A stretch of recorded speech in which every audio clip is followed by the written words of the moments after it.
Welcome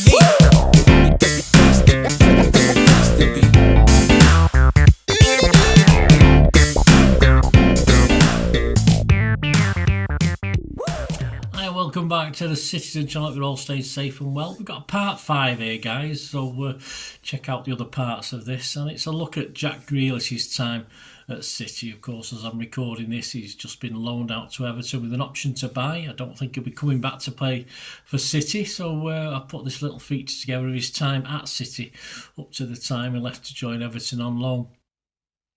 Yeah, please guys, if you do like the content, if you press that like, hit that like button, that'd be wonderful. Subscribe if you've not already done so. Something called a hype button now as well, isn't there? So if you can press that hype button on YouTube, hype, you can get points, and it helps all the algorithms and all the technical stuff. I don't know, but it helps this channel, helps me out, guys, so that'd be much appreciated. Any support you can give me in other ways as well, I'll talk about that later on before we go. Right, last time out, City and Jack had, in hindsight now, reached our peak, well for now anyway, of our powers as City of course lifted the treble in season 2022-23. And Jack of course partied like it was 1999, yes, that famous old song, and probably some of you watching this will wonder what the hell I'm on about. It's 26 years ago now as I'm recording this.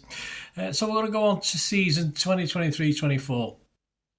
Where, yeah, we won more trophies, but all was not particularly well in the City camp after last season's glories. It's a bit of a downturn for City and Jack Grealish.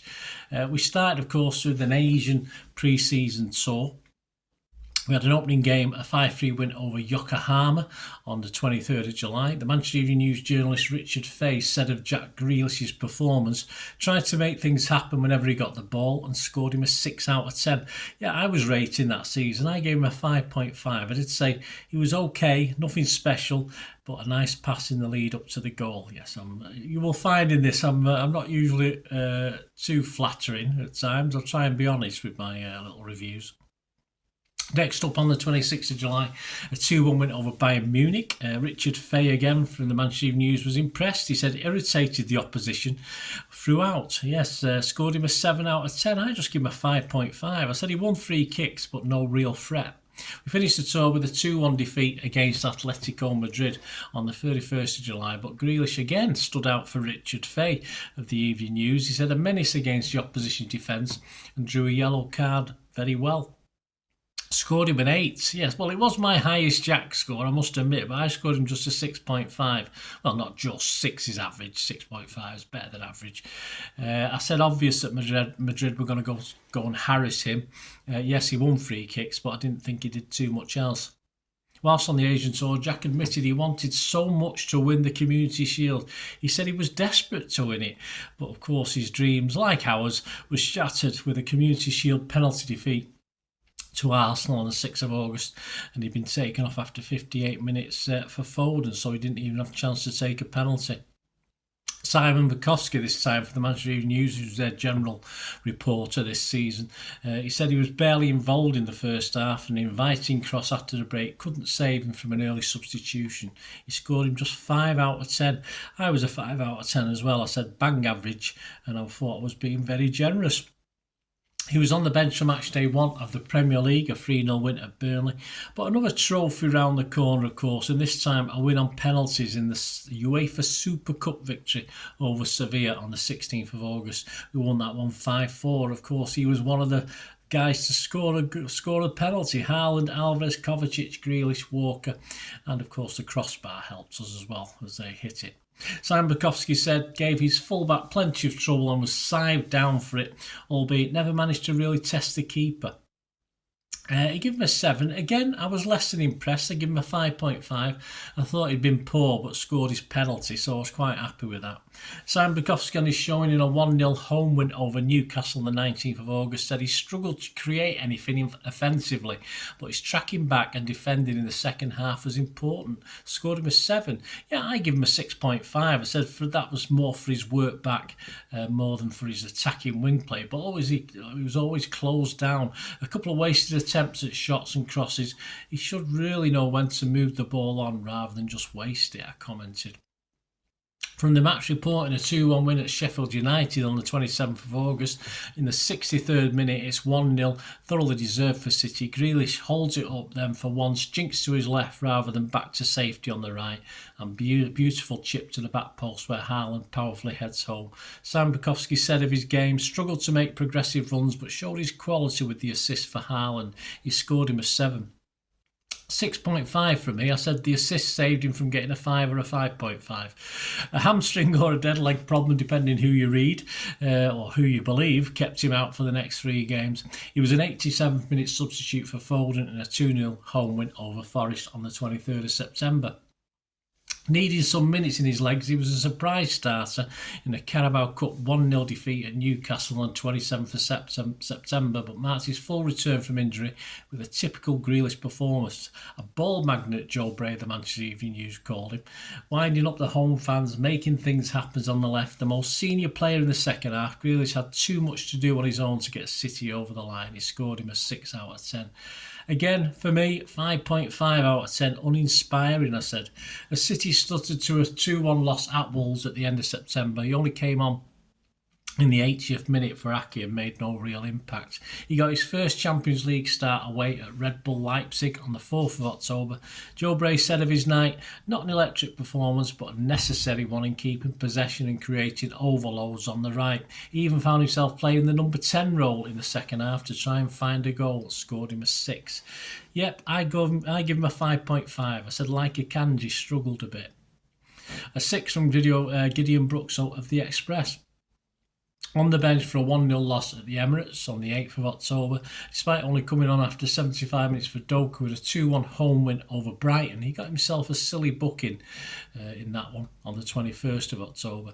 On the 25th, Grealish was selected in the starting lineup for Manchester City's game against Young Boys, with Pep Guardiola stating that he did not have a piece of doubt about Jack after his performance. Simon Bukowski rated him an 8 out of 10. Simon Bukowski said of his game, Grealish, arguably his best performance of the season, looking sharp, incisive, as he regularly made inroads to the young boys' defence. Also, yes, for me, an 8 out of 10 as well. See, I do score well sometimes. Quality first half, I said. Improved as second went on. Needs to upgrade his shooting boots, though. Always been a problem for Jack.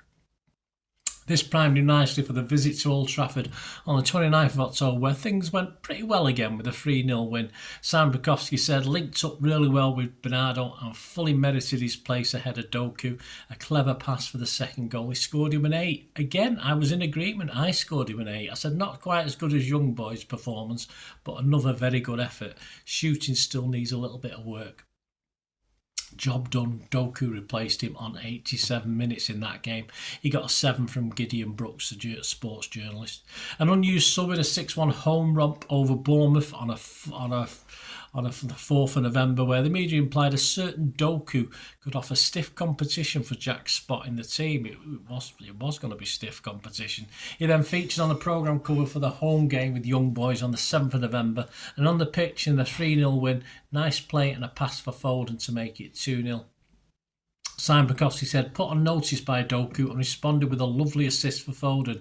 Did everything asked of him. A 7 from Simon Bukowski. Again, a 7 for me. I echoed Simon Bukowski. I said a lot of good movement and good passes that caused Young Boys' defence many problems. And a 7 from Andy Dunn, the journalist, as well. He came off the bench to replace his new nemesis, Doku, on 59 minutes at Chelsea in an 8-goal 4-4 thriller. Simon Bukowski said, good again, offering control, but also an attacking threat, scoring him a 7. Just a 6 from me. I said, typical Grealish cameo. Drew the fouls, though. He did misplace a pass with time running out, but we got away with it. Left out of the squad for a 1-1 home draw with Liverpool on the 24th of November due to an illness, but back 4 days later in the Champions League home game with Red Bull Leipzig on the 28th of November. Perhaps he hadn't fully recovered. Doku replaced him less than 10 minutes into the second half in a 3-2 win. Sam Bukowski said, not enough attacking in the box with too much play sideways or backwards on his return from illness. He scored him a 5. I also give him a 5. I said he was poor. Doku just showed him up when he came on. He got a 6-0 from Jeremy Cross. Doku and Grealish seem to be playing musical wingers as they replaced Doku on 52 minutes in a 3-3 home draw with Spurs on the 3rd of December. Jack had put City 3-2 up after keeping his cool to slide home a Haaland pass. Simon Bukowski risked Guardiola's wrath, he said, by giving up a dangerous counter and getting butts, but scored what should have been the winner and scored him a 7. I give him a 6.5. I said another silly booking, but did okay and scored. Miracles do happen.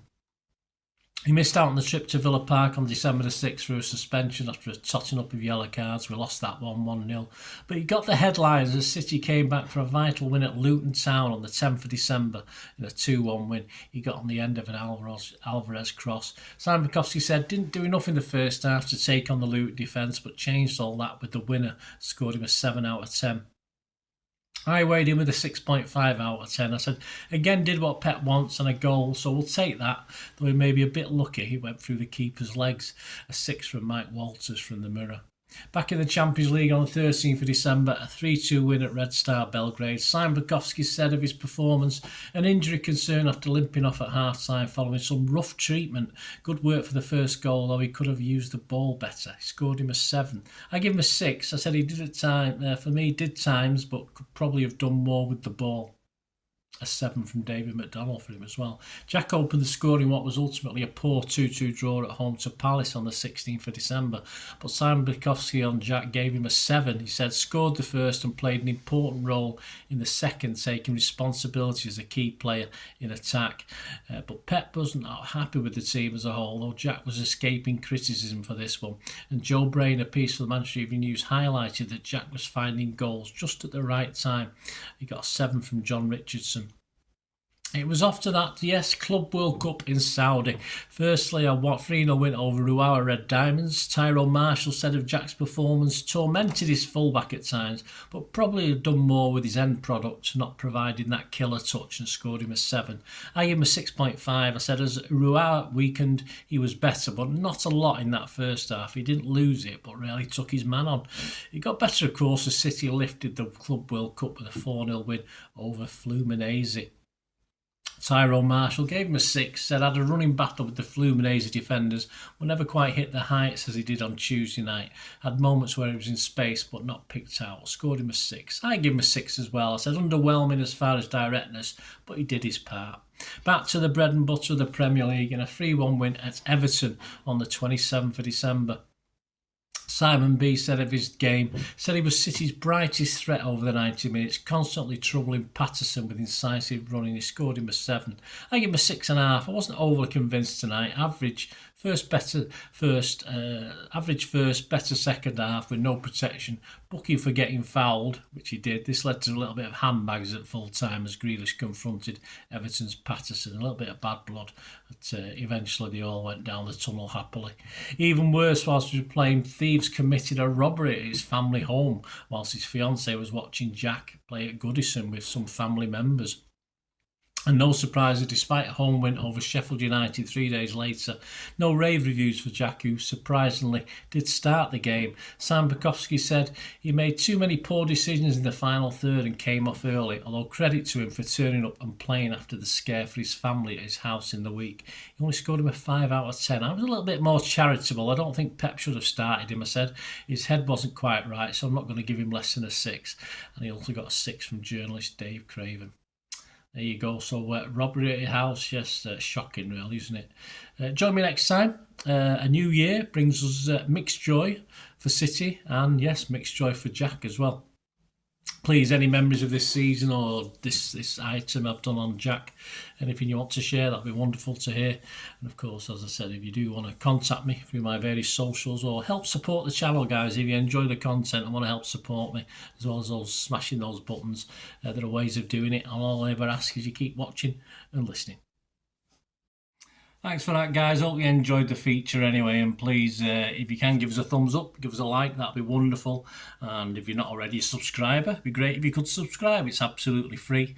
Also, check out all my social media links. Will be in the description and comments below if you want to follow me on TikTok, Instagram, X, Facebook. We can chat on there and do all things City, of course. Also, if you're into film and TV, don't forget a lot of this channel is film and TV stuff. I love me film and TV like I do City. So if you're into that, have a look. Or even though someone who might not be that bothered about the football but likes film and TV, give them a kick in my direction. I'll be very grateful.